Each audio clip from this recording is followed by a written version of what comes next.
Hey guys, welcome back. Tisha here for another episode review of Sister Wives Season 9.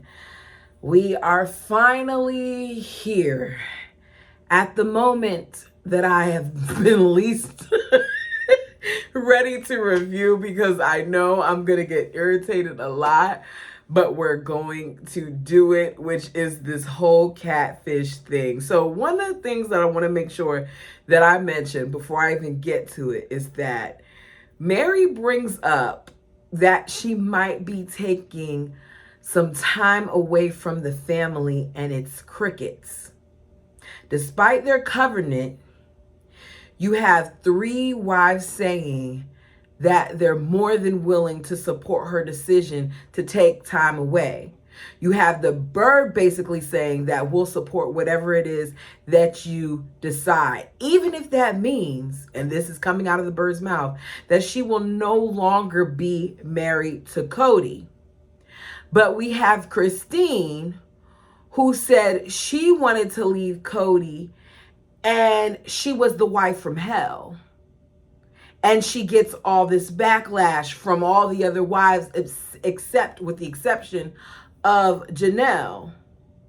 And I'm sitting here and I'm saying to myself, and you all let me know in the comment section, do you really think that the rest of the adults in the family cared about Meri? So we begin this episode. It's day 5 in Alaska, and Cody feels like this is one of the best family vacations that they've ever been on, which to me says a lot about the family vacation because it looked kind of boring to me. But that's just my thoughts. The kids and the wives are even getting along. Maddie, Logan, Caleb, and Michelle go out for a double date.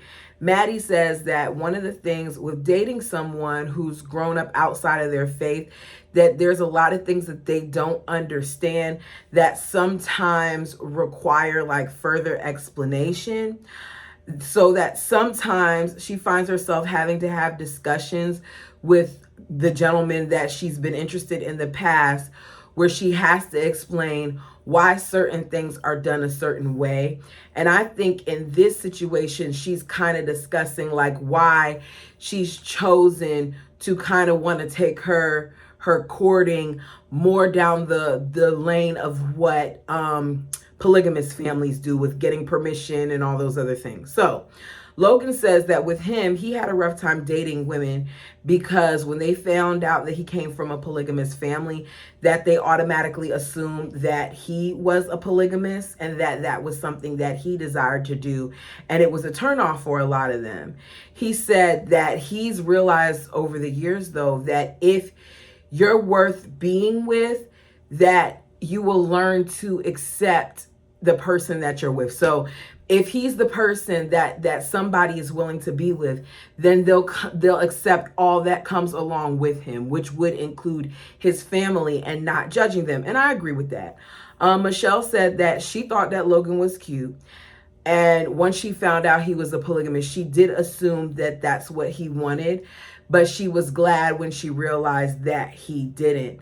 I'm not going to tell you all the details of their whole lunch thing because a lot of it is things that we've heard said before, like Michelle already telling us that she thinks that his parents are cool and she likes the dynamic of the mothers working together, and Caleb already telling us that he's a one-woman man and he also likes the moms. It just seems like they're with people that accept their family despite not having been raised that way, and they've ended up being with those people, so it's worked out for them. So Janelle says that although Maddie and some of the other kids have expressed that they do not want to be in plural marriages, that they do like the way that they were brought up and they appreciate how they were brought up. And she adds that she honestly feels like at times her children like Christine and Meri even more than her. And I said, interesting that she left the bird out of that. Did y'all catch that? She says that she just is glad that they appreciate, what they were able to do for them with the dynamic that they had. You then have some of the kids like Madison and Aspen saying that they worry if them alone, if having the one parent, or the two, in this case, the two parents, but one mom, will be enough for their kids. And they talk about how you have all these different personalities. And Maddie says how she learned all these different things because each mom offered something different. And I say that they don't know what they're not missing in terms of having multiple moms. I'm not talking about in the mother-father dynamic. I'm talking about in the case of having one mom versus having four. I don't think you realize what it's like to not have four moms if you never had four moms. I think that you would have to be in that position to be able to tell the difference. But I get some of their concerns. Logan says, easy way to combat it is to just send all of our grandchildren, if we have them, are our children, their grandchildren, to their grandparents' house all the time so that they can get a chance to be around those different personalities as well as remain close as a family. And I'm sitting there and I'm like, okay, when you listen to this, it's just sad to see what the families come to. Like, yes, we do see that they do gather at times for things like what we just saw, which was Christine's wedding. But when is the next time that we'll see all of them together in a happy space without the tension? We then have the adults in confessional talking about the stark contrast between Maddie and Logan, because at this point, Logan and Michelle are taking their time. They're focused on completing school. They're focused on their career. The last thing on their minds is education, whereas Caleb and Maddie are focused on marriage. Now, I understand why Caleb might be more ready for marriage because he's older. But at this point, Maddie is what, 19, 20? Because we're told they met like when she was 17, and 2.5 years later is when they started seeing one another. So then that means that at this point, they haven't really been with each other that long, I'm guessing, and that Maddie is significantly young. But she wants to be married, and so does Caleb, and they're encouraging it.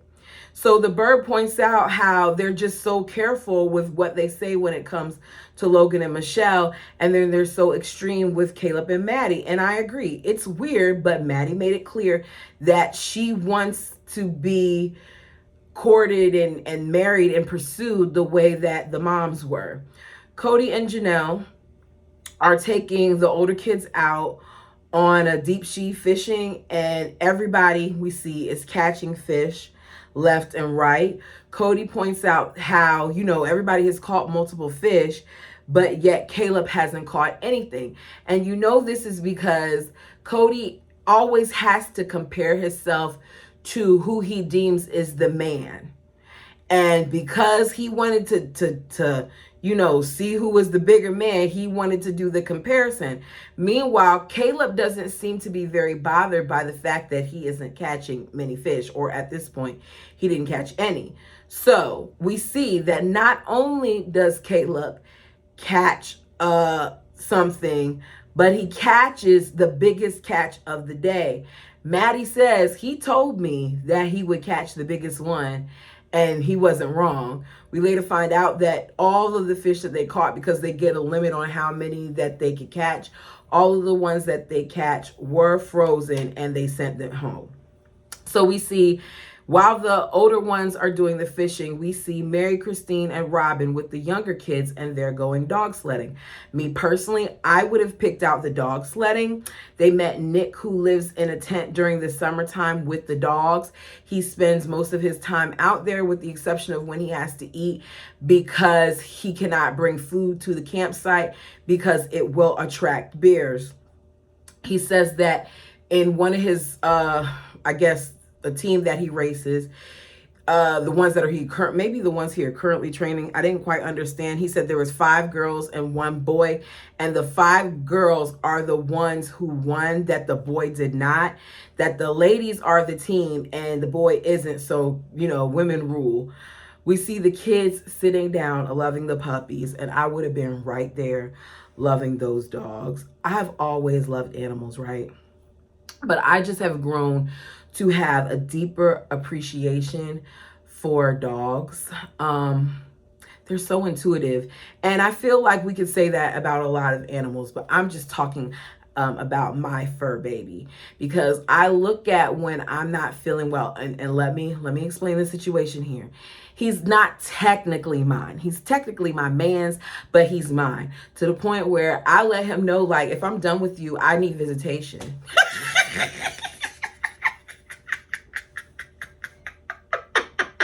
And I gotta be honest, y'all, I said it way like, okay, let me be clear. Sometimes I'm a bit of a jokester, and sometimes I'm a little slick at the mouth. So what happened was, that particular day, he was getting on my nerves. So what I said was, I need you to know that when I'm finished with you, I still need to see my baby. That sounds terrible. But you know what's even more terrible? He agreed. He's like, you're right. I can't take him from you. That's my boo. I think about my boo-boo and how he just knows me, like, to the point where when he knows I'm walking up the driveway, he comes to the door and he has his little tail just going, and his one ear will go up because he knows it's me. He's just so smart.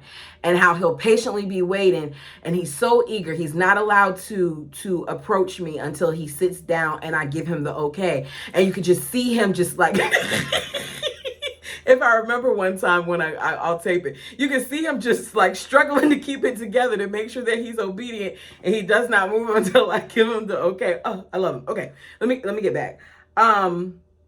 We see way more than the 5 dogs pulling a cart that was built to train the dogs for how to sled. This particular cart that was built has no steering.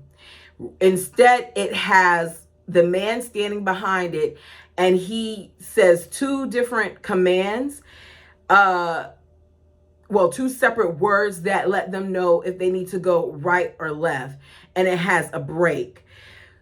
They're sitting there and they're riding and they're having a good time, and they just know what to do. Here I go. Talk about my baby again. Dogs are smart. My fur baby is smart. So when he has to go to the bathroom, he lets you know that he has to go to the bathroom. Either he'll walk right by the backyard sliding door, or he'll bark at you once and you got to let him out. So he sometimes will want to be out there for like 20 minutes, having a good time, enjoying his sunshine. And then there's other times where he wants to go outside, use the bathroom, and come back in. So what he does when he's ready to come back in is you hear him hit the glass with his paw. And then if he doesn't see you moving in the direction or hear you moving in the direction, he'll hit it again and bark. That's my boy. Okay, let me get back on topic. Where am I? Christine jokes and says that she's glad Cody isn't there because he would see how obedient the dogs were and would try to tell the women that they should be more like that too. Robin says, I have a really good comeback for that. I would say they're obedient because Nick takes good care of his dogs. And you see them all laughing. And I said, okay, Robin, when Cody sees this, you're going to be in trouble. He's probably going to be upset. It then got me thinking too, there was a point where Robin made a lot of jokes and stuff in confessionals. And I wonder what happened to where now she always seems so serious. Because looking at this episode, she smiled and she laughed a lot. But in future episodes, we often see those Nike eyebrows fully engaged, like they're in full effect to the that way you have this. You have Christine, who says she can't help but think about the similarities between Nick's and his itches, put a B in front of it, and Cody and his itches. And they all laugh, and I'm like, okay, Christine really was a trip. Robin says, that's terrible. Christine says, Cody is going to look at this and say, you three can never do anything without Janelle again. Janelle is going to have to be with you guys at all times. We then see Cody, who lets us know it's really been a great day. Robin raises her hand and says the itches had the most fun. I said, okay, Robin. As we see Caleb and Maddie on the boat with the family, you hear Christine saying that Maddie seems so at peace, that there's this calm about her that wasn't there before. I'm glad they noticed that in her, but my hope is that she would have been at peace regardless if Caleb was present. I want him to add to her peace, not be the only reason for it, which I think he did add to it. Janelle says that she catches herself sometimes looking like a weirdo because she's staring at them. And Cody's like, I'm not staring at them. But Janelle says she is. And she says she can't help but look at them because they have such a connection when they're together that she can't help but notice it. And I would say because unlike Cody and a lot of his wives, they actually had a deep connection where they were in love. With a lot of Cody's marriages, it wasn't for being in love. It was for what he now describes as love, or it was for obligation, or it was for status, or it was for convenience. It wasn't for being in love. He even admits it in his book that he was not in love with Janelle. They just both had it. Well, Janelle says she had a testimony. So I feel like with Maddie, it was a different experience.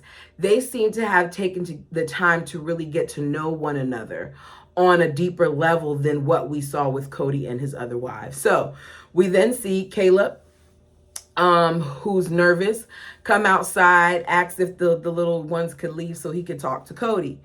He thanks him for allowing to come on the trip and for being able, to cross things off his bucket list.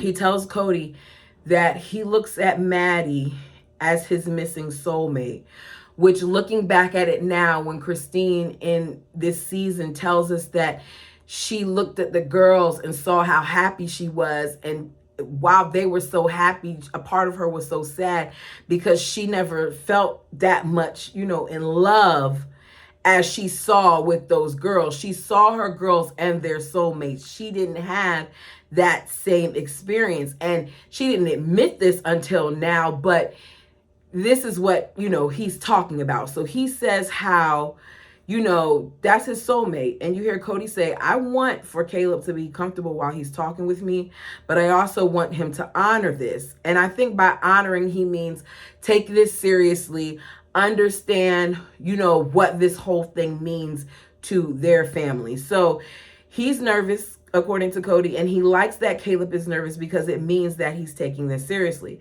Caleb says that he never thought there would be anyone out there for him. And he's realized that for a long time, he was missing someone, and that ever since he met Maddie, he's realized that she's truly the best thing that happened to him. So he says to Cody that he'd like to ask permission to marry her. Cody says to him, from the deepness of my soul, when she told us that you were the guy she was seeing, I was like, hallelujah. Not just because I knew you or I was familiar with you or I had been around you, but because of the family that you come from, which, remember, this is his brother who passed, widow's brother.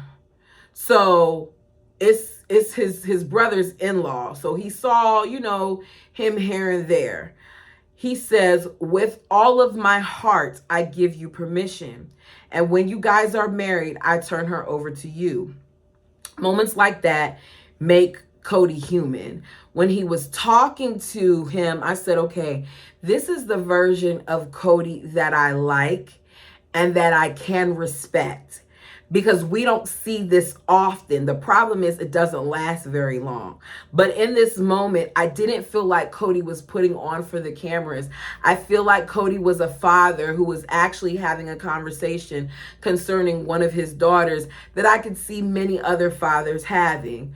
Cody says that he's taking this all in because this is his first time ever being asked by a man for his daughter's hand. He mentions how much respect he has for Caleb because when Caleb's sister lost Cody's brother, that Caleb put his life on hold and basically stepped up and supported his sister and and the children, which would be their nieces and nephews, in any way that he could.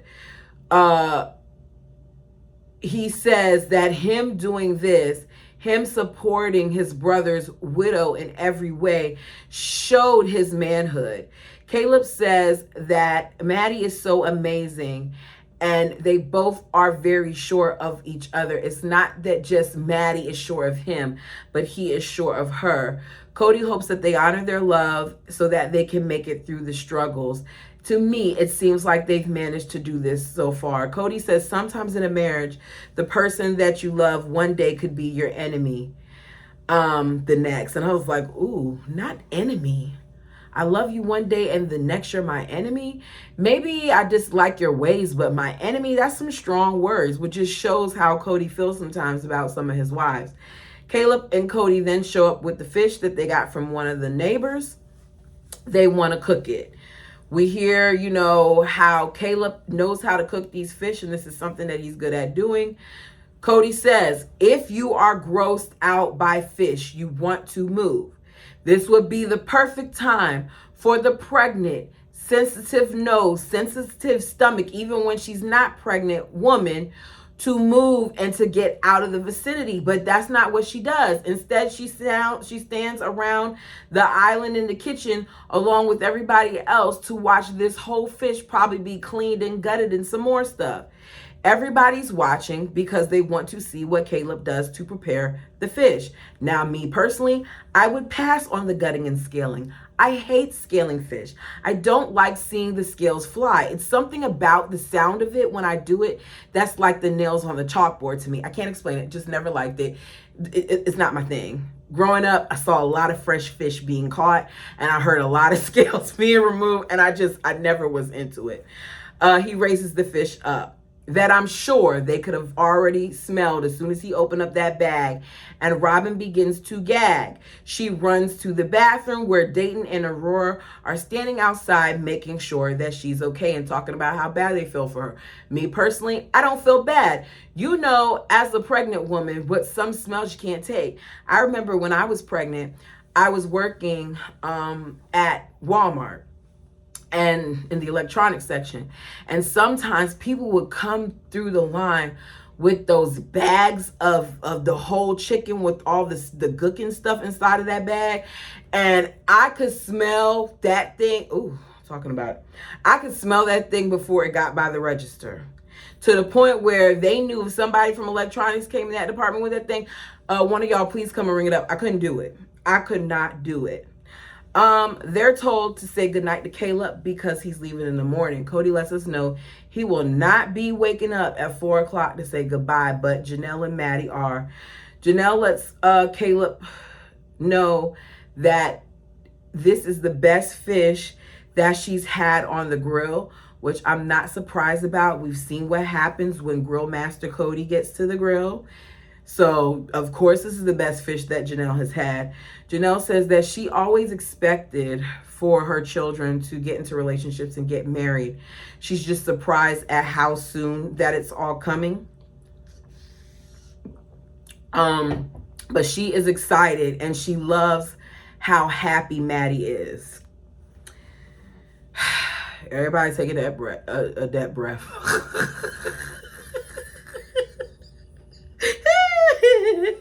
I will remix a word.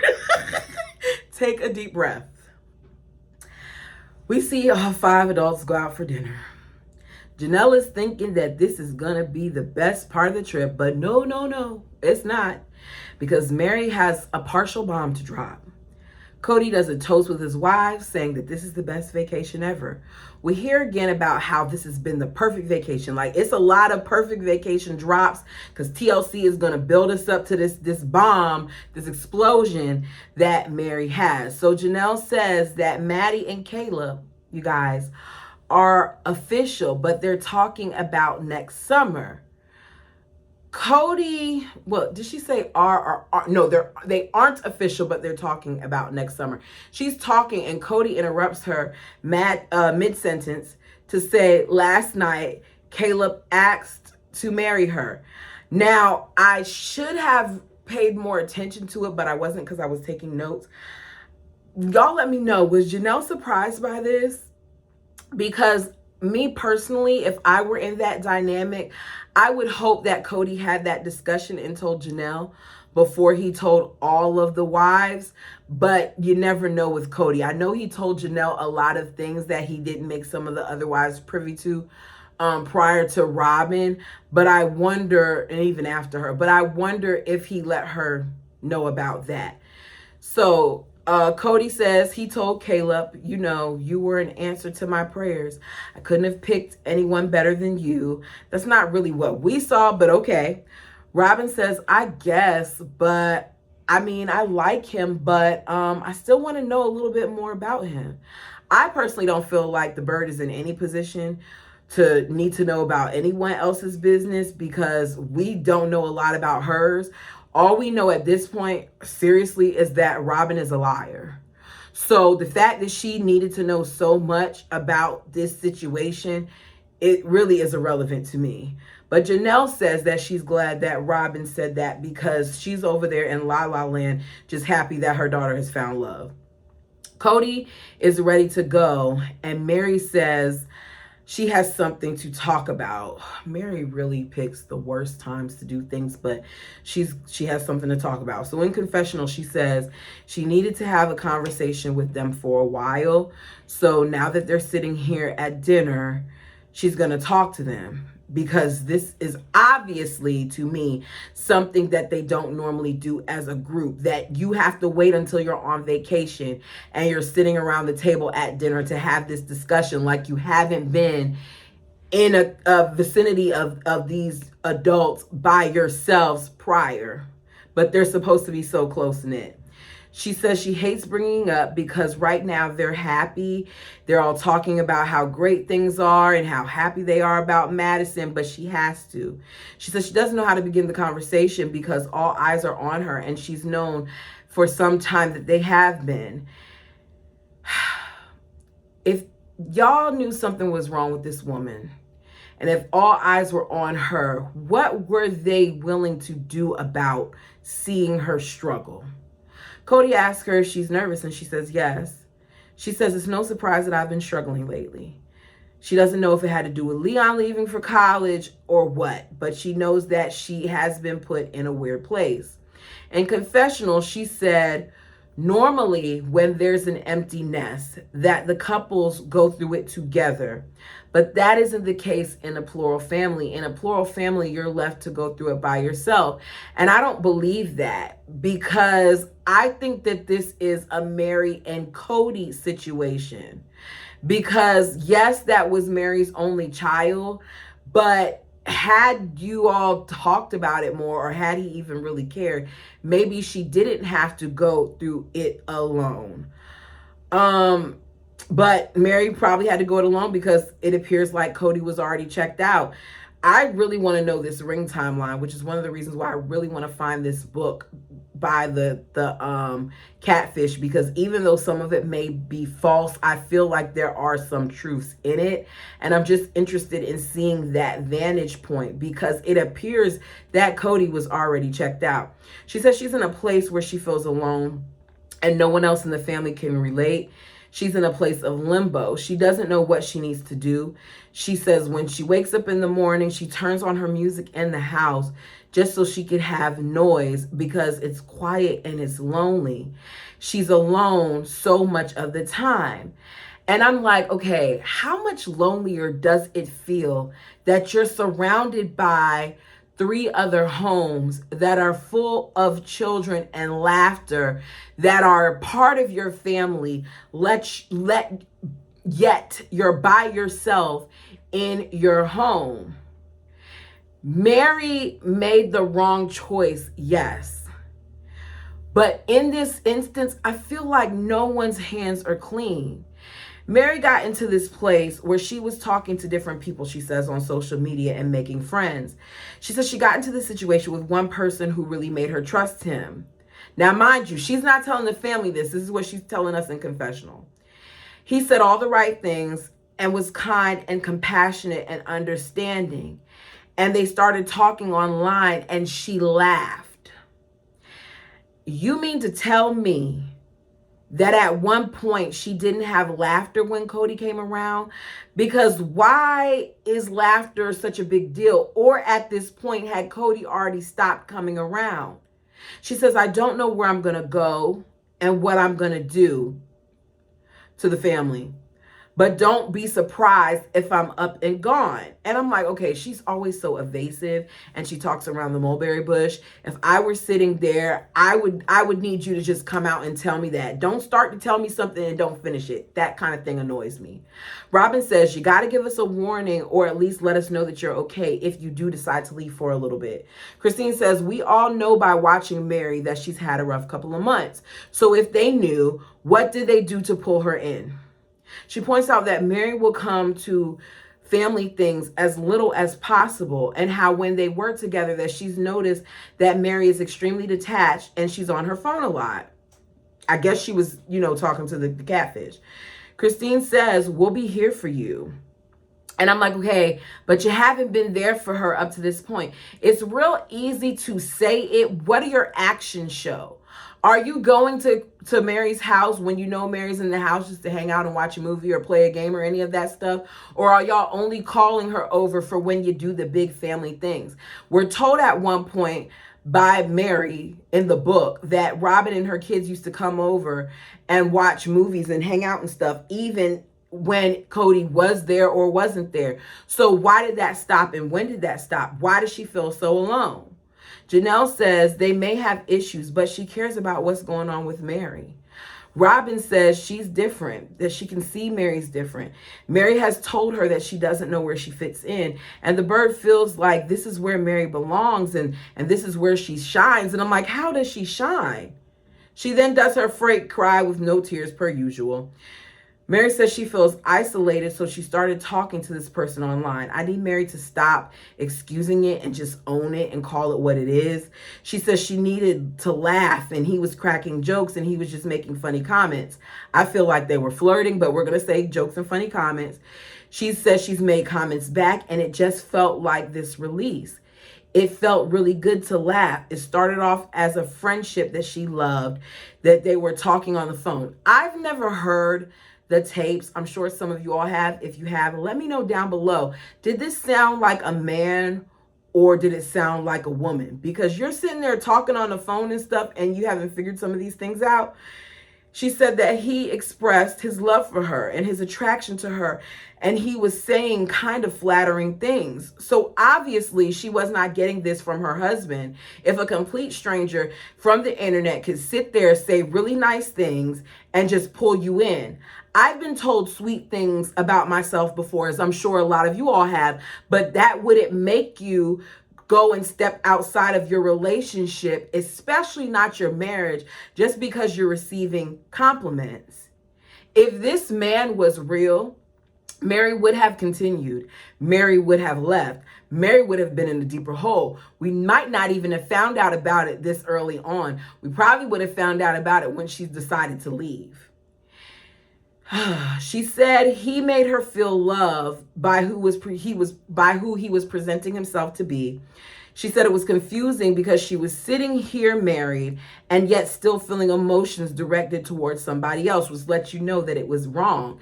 If you're feeling emotions for someone else to that degree, you shouldn't continue to have exchanges with them. But Meri enjoyed it. She says she doesn't feel like there's only one person to love, that she's always felt like there's many, but you have to choose not to act on it. And she told him that. I don't believe that she told him that, but that's what she's saying. As a result of her basically saying, like, I'm not going to let it go any further. I can't act on this, but you kind of were because you were emotionally cheating. The person started pushing it. Apparently, the catfish, who we now know as the name of Sam, told her early on that he had deep feelings for her, and she thought it was weird because he didn't know her. But let's keep in mind, even though she says this, she still continued to communicating with them. She admits to wanting to meet him and claims she didn't see a problem with it. If your husband, no matter how much of a dirtbag that bird is, no matter how much no matter how much he's put you through, if he's unaware of you doing this, then you're wrong. And the problem that a lot of people have with Meri is that she still to this day has not owned up to the fact that had this have actually been a man, had this person had been who they really at first presented themselves to be, Meri would have left. The most honest thing that Cody said in season 18 was, if this wasn't a catfish, if that would have worked out for Meri, she would have left his ass, because she would have. She said that she wanted to meet him, but he wasn't willing to meet her. And she just saw that crack started forming. She's in confessional crying, saying there were times when they were speaking and I knew he was feeding me a line of bull crap. Now, one thing I will say about Meri, Meri's not like Robin. She's really crying here. Face is all red and everything. So how broken was she that she fell for this? She said she knew it within the first week of talking to him, and yet she chose to ignore it because she enjoyed talking to someone.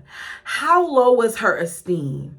How low was her self-worth that she knew all of this and continued to talk just because she needed attention? She claims to have been pulling away from the family because she's been trying to protect them. She was pulling away from the family because she was going to leave. That's how I feel about it. She tells them, I don't know what to do. I just know I'm going to be doing something, which would annoy me. They asked what they should do, and she says she doesn't know. Christine says it's been at least 6 months that she's seen that Meri's been lost, and she hasn't had a direction. To me, 6 months means that it has nothing to do with Leon. Meri says she doesn't know if her working with kids again will help. She doesn't know if she needs to dive headfirst into school. Christine points out that at this point, Leon has been gone for over 2 years, and it just seems like it's getting worse. And that's because, as I said earlier, it's not about Leon. It's about Cody. More than anything, it's all about Cody, because even though she had that empty nest, Cody still could have been there to support her through it. She wants her to try something else and to stop being scared. Meri says she doesn't know if she should just go away for a week, go camping or something like that by herself. And Janelle says, you can do whatever you want to do. There's lots of possibilities. Go do what you want, as long as you know she's back by Thanksgiving.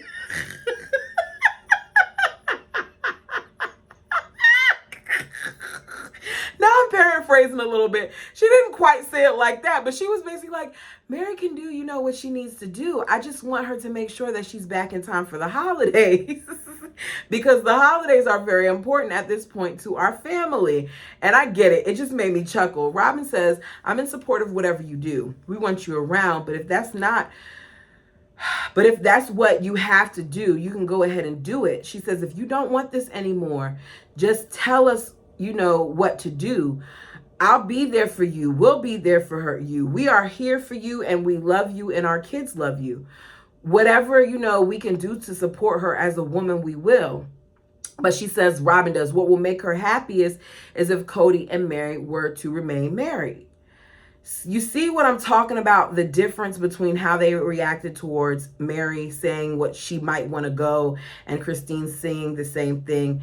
It's night and day. The bird says, Meri is my sister wife.